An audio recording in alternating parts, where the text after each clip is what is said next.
Hey everybody, I'm walking the dog. Angling the cameras. Oh god, it's starting to rain. I'm walking the dog, and I decided I'm going to review this is a review of 10 Cloverfield Lane. If you haven't heard of it, it's the new movie that came out recently. John Goodman lives in a bunker, kidnaps this one girl and like saves her from like an apocalypse. But is there really an apocalypse, or is he just insane? Find out. The trailers are really vague, so I can't say much without spoiling, so this is probably going to be a rather short review, but I really enjoyed it. I mean, John Goodman is always John Goodman is a good man. John Goodman is Pacha memes. I can't do it with one hand, but John Goodman is a very good man. I've already made that joke. For real. He's a very talented actor. I've never really seen him in anything that. Come on, puppy. I've never really seen him in anything that I did not like him in. And as usual, he was good in this. It's what impressed me most about the movie was, I mean, like, the plot kept me guessing, yeah, but it wasn't like a huge plot twist type thing. Like, I mean, it was intriguing, but it wasn't like crazy or anything. Come on, pup. The doggy, come on. But what I really liked about it was the atmosphere. Like, there's poops on the. Okay. Sorry, dogs.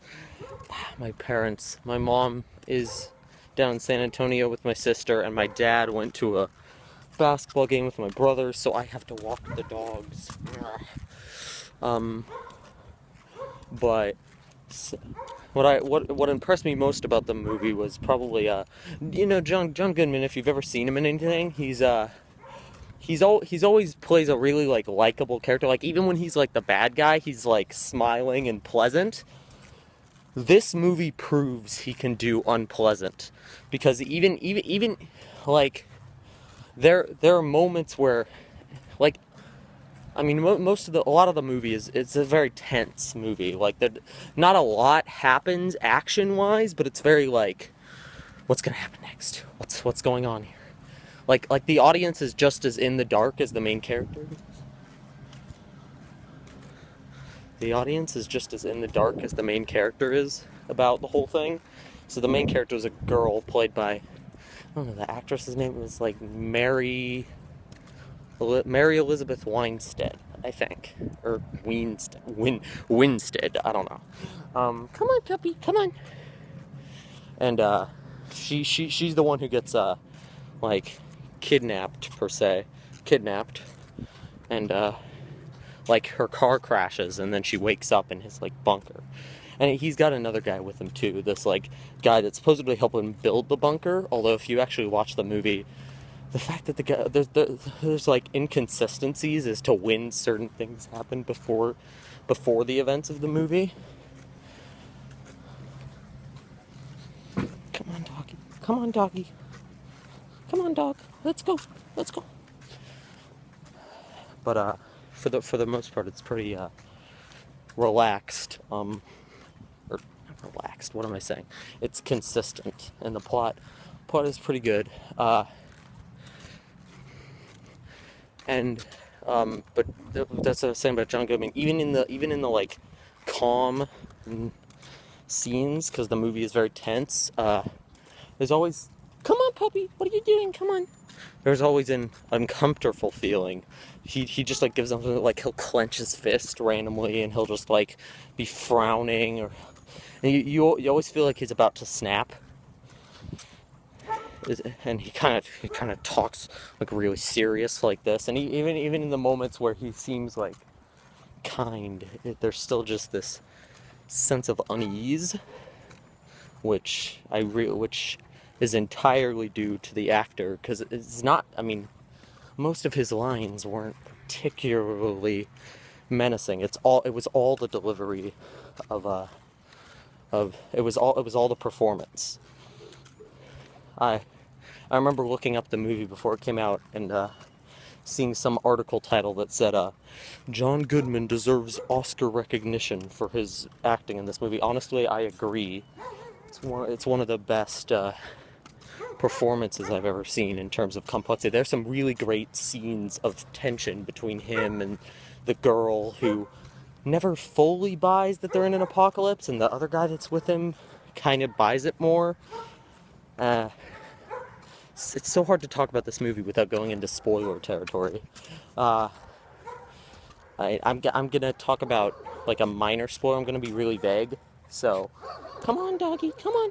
I'm gonna be really vague. So if you don't have a problem with minor spoilers, keep watching. But I'm just gonna quickly talk about this part. So you have been warned. The end of the movie, she escapes the bunker, and there's like this weird alien spaceship thing that they send an alien to like hunt her down, and it's very bizarre. I've never seen the original Cloverfield, but it doesn't seem to have much connection to the original. No, I went with a group, but none of them had seen the movie either, so like, and I don't know how connected they are, but and then they kind of, like, she fights these aliens, and then she drives off, and managing to escape the spaceship. It just felt a little tacked in. I know this movie was originally called something else, but they had, like, never released a trailer for it. It was just, like, a in-production thing. So I'm pretty sure they added the whole, alien element, kind of, late into the film. So, and it kind of shows. I mean, it's not that any of the alien stuff is weak. It's actually pretty badass. The girl, main character, is really, really powerful and cool. Like she wakes up in this bunker and she doesn't just like curl in a corner and cry. She like creatively tries to like work with the little bit she's got to get out. And this is when she first wakes up. She's like in a dark room with no walls. She's very resourceful and like smart about it. Very, very good character. The other guy that's down there is kind of dorky and dumb, but he's likable. He's one of the few. He gets a lot of the few laughs this movie had. I'm not saying that as a negative. It's not supposed to be a funny movie, obviously.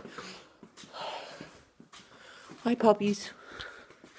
But Simmy, come on, puppy. Hey, no, stay. Good doggies. Okay. Sorry about that. But the alien stuff, it does feel a little tacked on, because you've got like the whole movie's about like John Goodman and like all of them in the bunker, and then you've got the threat of the aliens at the end, and it does feel a little tacked on. And then they kind of set it up for a sequel where she's like driving and she hears on the radio, "We need your help. Another settlement has been raided. We need your help." And she like, they don't actually say that, and then she like goes off to where that is.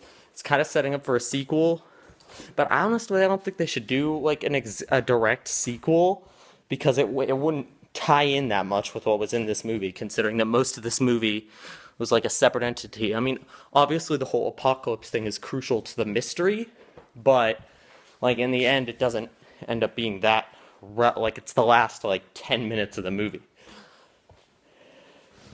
That being said, I really liked this movie, even some of the weaker parts. Puppy. Everything about it was solid. It was when the sun hits that ridge just right. Stop barking. I'm gonna say Arrivederci now. Arrivederci! Good movie. Go see. John Goodman. Great.